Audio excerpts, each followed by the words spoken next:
Magandang umaga po mga kabarangay. August 27 po, araw ng Huwebes. Napakarami na po ng halos dumami.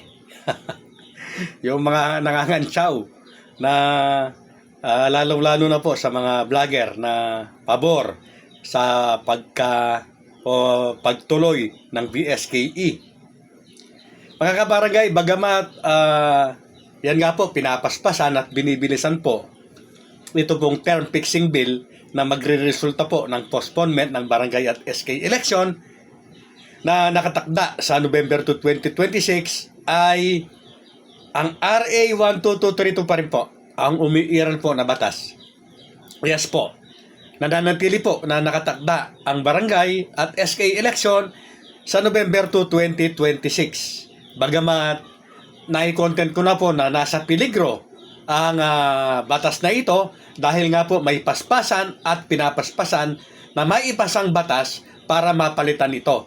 So, yes po, may posibilidad po na talagang ma-postpone po ang barangay at SK election kapag ang term fixing bill po na ito ay naging batas. Pero mga kabarangay, dapat pa rin po nating iisipin na hindi po ganoon kadali para maging batas ang term fixing bill po na ito.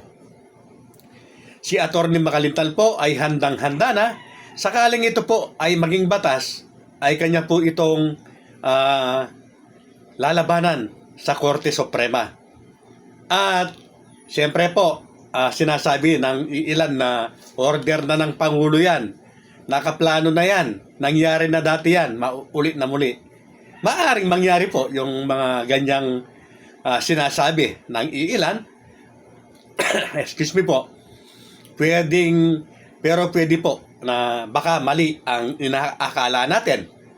Maaaring noon ay nakita ng Korte Suprema na ito ay incidental lamang na sinasabi ng mga may akda na ang noon ang pagseset nila ng termino, ang naging resulta incidentally ay ito nga po, pagkakapospon ng halalan.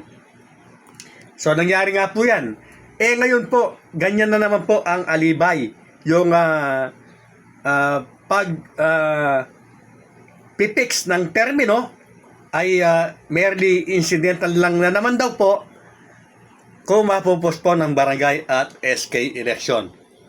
So, parang ang nagiging labanan po ay incidental versus intentional. Maaaring makita po ng korte na hindi na po intentional, hindi na po yan incidental. Maaaring makita po ng korte na yan ay intentional na. Bakit? Kagaya ng nasabi ng Lente na yung timing, halatado po yung timing. Bakit hindi noon pa? Bakit ngayon lang? At pwede naman nilang gawin, i-exercise yung power ng Kongreso na palawakin, pahabaan ang termino ng mga nakaupo dahil nasa kapangyarihan nila ito na hindi mapopospon ang halalan. Pwedeng ituloy ang halalan at habaan ang termino. Walang incidental na mangyayari na postponement. Pero bakit palagi na retroactive ang nagiging batas at ito ay nakapabor talaga sa mga nakaupo? Yes po, marami na po ang nagsasabi na siyempre po political papogi. So ibig pong sabihin, nagsasabi na naman po na intentional ang term fixing bill na ito ni Sen. Chis Escudero.